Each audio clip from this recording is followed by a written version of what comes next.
Hey everyone, Reed here with Big Strong Book, here today to talk about Vineland by Thomas Pynchon. Now, this is, I would say, probably a long time coming. Uh, Pynchon is one of those who I I've read many of his novels a long time ago and have yet to read and review his stuff for this channel. Um, I think now is an apt time to do so, given that Pynchon is coming out with a new novel in a couple of weeks, Shadow Ticket, his latest in, I think, probably about 12 years or so.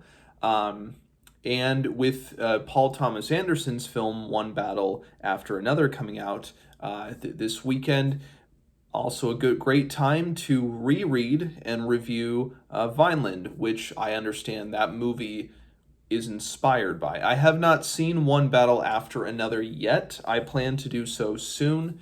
I love Paul Thomas Anderson's films. I've seen, I think, all of them except for Hard Eight and Licorice Pizza. So his first and his most recent, I have not, but I've seen everything else. And then the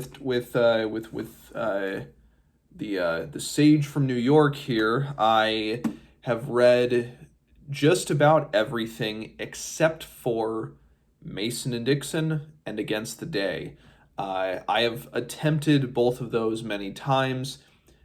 I love Mason and Dixon in particular, but for whatever reason, I just haven't been able to get all the way through. I'm hoping that before the end of this year, the end of 2025, I'm able to get through both Against the Day and Mason and Dixon and review them.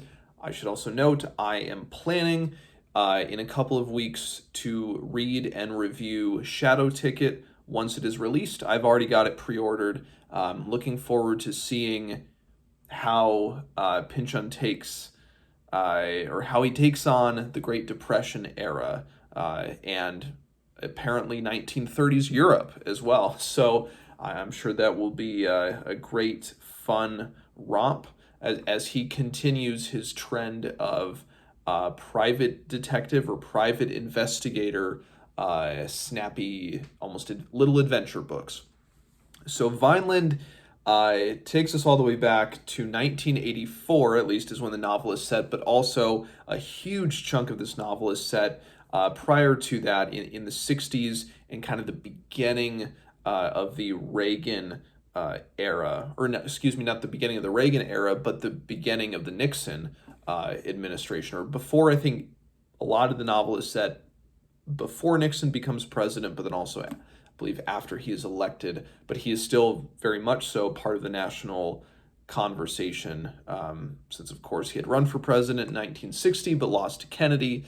He had been vice president before that. I don't remember off the top of my head what Nixon was up to between 60 and 68, with those 8 years in between, what he was doing. I assume he was back home in California, but I'm not sure. So this novel, it follows off of Pynchon's efforts with Gravity's Rainbow, I think 17 years prior. And he had published Slow Learner, and now coming into Vineland, it is his commentary on the Reagan era. It is his extended commentary on the 60s that I would argue started in earnest in The Crying of Lot 49, even though that was very much so a brief endeavor. This goes into more of the revolutionary side of it, and comparing the Reagan era, which is the present within this book, and the Nixon era of the past, the 60s versus the 80s, the hippie movement as it turns into finding itself against the war on drugs of the Reagan era 80s. And this is Pynchon perhaps at his funniest, perhaps at his most heartfelt. This is a very heartfelt book at the end of the day. But really what this is about, we start with Zoid Wheeler, who's this ex, if you want to call him ex hippie, or still current slacker hippie, who is in a recurrent role of every year he will jump through a window, and the media kind of, he has a good relationship with the media where he can do that every year. But he's kind of he's assumed the role of local crazy. But he's also a father to Prairie, who in many respects, Prairie, she kind of forms the heart and soul of this book.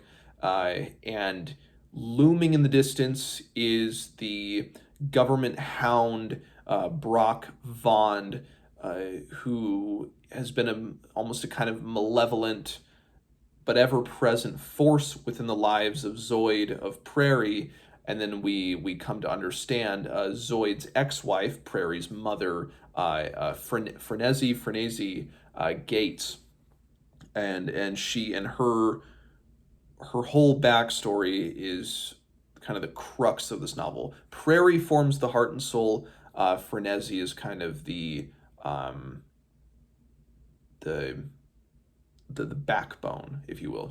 So soul versus backbone, and that's kind of where this narrative takes off. Where Zoid and Prairie discover that Brock Vond is back on the case. Their ex-wife mother, Frenzy, she was a kind of radical filmmaker involved in perhaps more fringe radical movements in the 60s and 70s, but we learn Brock Vond is looking for her, but why is he looking for her? And Zoid gets tipped off, first of all, by a man named Hector, who's a former DEA agent, but we learn quickly has escaped from an institution that is meant to wean people off of essentially addiction to television.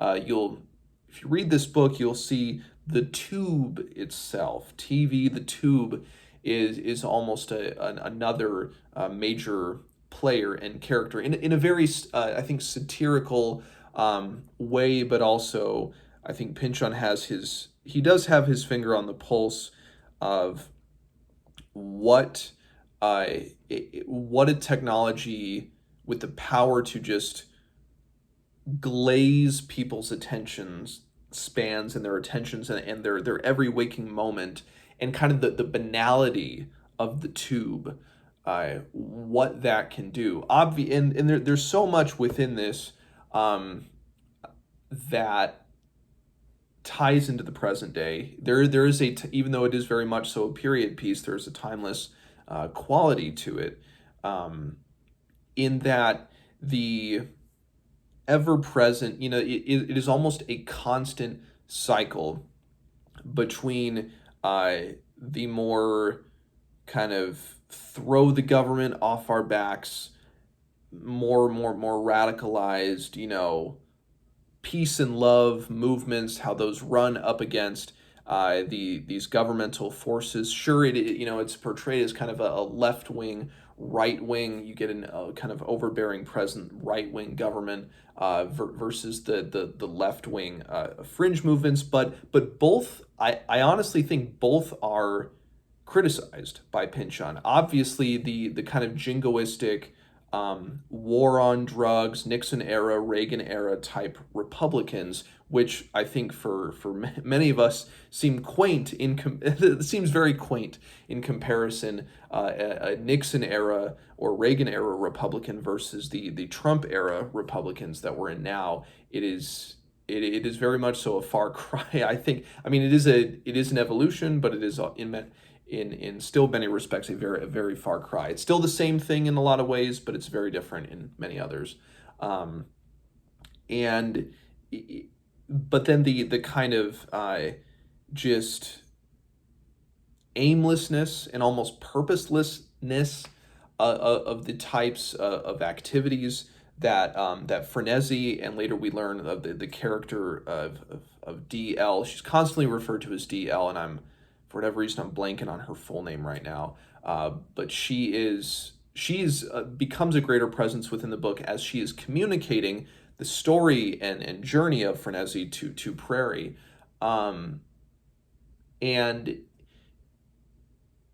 but with Frenese's activity as a radical filmmaker, of trying to kind of almost in a way uh, to provide this great, always with an intent. There's an intent to expose the more left wing books in the group. They have a something that they want to expose. The right wing groups, they have something that they want to expose. And in the middle of all of this, caught in the middle of it, you get these the Thanatoids, you get the what Billy Barf and the Vomitones. You get all of these eclectic groups that are just, they're up there and they're singing their songs, and but they're caught in the crossfire between the, maybe it's the real America kind of caught in the crossfire, uh but between these diametrically opposed forces where neither one can win, and it is cyclical. It is a battle. It is a war. It is whatever you want to call it. It is a struggle that is without end. It didn't end in the Nixon era. It didn't end in the Reagan era. Even though I think Pynchon is of an optimistic mind by the end of the book. Certainly that at the end of the day, these struggles are so absurd that they do not matter. Um, we, and Frenesi is kind of at that point, but Brock Vond, I think by the end of this book, he himself, uh, just in he's the figure that will not die. He is the unstoppable force, but he's up against the immovable object, which is in some ways the human resolve. I think when people do not take him seriously, because he is in many respects a caricature. He's a caricature of the federale, of the agent, of the government man. He's both accurate in terms of how much that individuals like that, whether that be the politician or the agent or whatever you want to call them, they are in many respects always a self parody of themselves, and we see this all the time, within the media. These people, whether, I mean, it's often people with a political bend that are so hell bent on eviscerating this kind of loosely defined enemy, that they just become absurd. They never, or maybe even to begin with, they never had a menacing quality about them. They they're just silly, and there's so much within this book that it's just it is silly. But then when Pynchon kind of hooks his writer chops or writer talons into the mess of this conflict, there's the human underneath it all. There is a daughter who, the only glimpses that she has of her mother are the stories people tell her, the often rambling and myriad stories, the films of her mother, that are shot through and then edited through solely a political and radical framework, and a framework that is polluted. Not just it goes from her mother, from Frenesi, her intuitions as an idealist and as a radical filmmaker in that regard. But then when she kind of becomes a double agent, spoiler alert, for Brock Vond, and I'll kind of just get into spoilers from here on out. But as she becomes a double agent for Brock Vond, in betraying the causes that she once held so close to herself, and almost loses a piece of herself, but she's able to kind of recognize that as she moves into witness protection, as she starts a new life with a new husband, has a son, and but Brock Vond, that you have that type of, when you're in the game, when you're in that type of political, ideological idealist game, there's in and then there's out. When you're in, you everything else melts away and you become a Brock Vaughn type caricature. And I would say in some respects, I mean DL, and then of course the great character of Takeshi, and that, I mean, that's a whole other digression about the Godzilla appearances within this book, the nature of how Takeshi and DL meet, and I'm not going to get into all of that because that's a whole other spiel. But they're in some respects self-aware, but again, with everything being communicated to Prairie, and at the end of the day, kind of that familial love, it wins out, and it's very heartfelt, very optimistic for Pynchon. Even though I think this kind of a strain is always there. It's this it is, no matter the struggle, it all just kind of is a bunch of bullshit, and you gotta kind of just hold on to the ones that are near. I think that is always a notion in Pynchon's work, but of course it's been a while since I really tried to reapproach his work and to dive into it again. But and there's the admittance too that it is difficult to do so at times, because what you are faced with, whether it's The Crying of Lot 49, which is by comparison a simple 150 pages, this is almost 400, versus a longer work like Gravity's Rainbow or Mason and Dixon Against the Day, is that Pynchon in many respects almost goes into the maximalist approach in how he writes. This can be at times so overwhelming. That is intentional. I mean, a part of that is just his style, and he kind of moves, and as he's introducing all of these characters, and you find yourself just, at least I found myself with eyes glazing over. You're like, okay, where's this going? Where's this going? And you zone out a little bit, but then you lock back in, you re-engage, and then there will be times where Pynchon zooms way out, and he's painting this broad portrait of California, but then of America of the time, where I think he shows his chops a little more. But this is a book that is just so it is so, I mean, not only does it have a lot of heart and humor to it, but it is very much so multi-layered, but in that you have this perpetual conflict, but then you seep through it, and you see a glimpse of the cost of what that type of a conflict can bring, the absurdity, the perpetual absurdity of those greater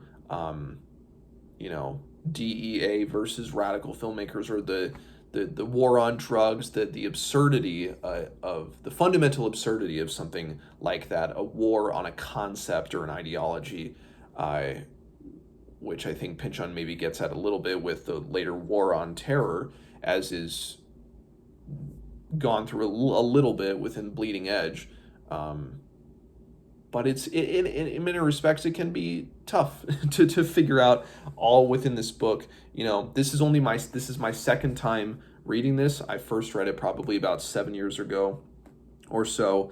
And Pynchon is definitely one where you have to constantly reapproach his stuff. You have to take notes. You have to read it at a very slow pace, and I don't think I did that as much as I should have with this. This wasn't a slow paced read. I read it at a pretty quick pace, but it's a reminder for myself, and maybe with Shadow Ticket taking it a bit slow.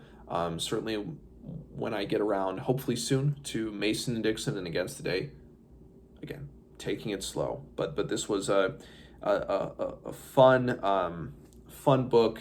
So much to dive into, and again, I realize I'm only scratching the surface here. This is not a deep dive. This is not a dissertation. So, Vineland by Thomas Pynchon. If you have read it, Let me know what you think, and as always, I will see you guys next time.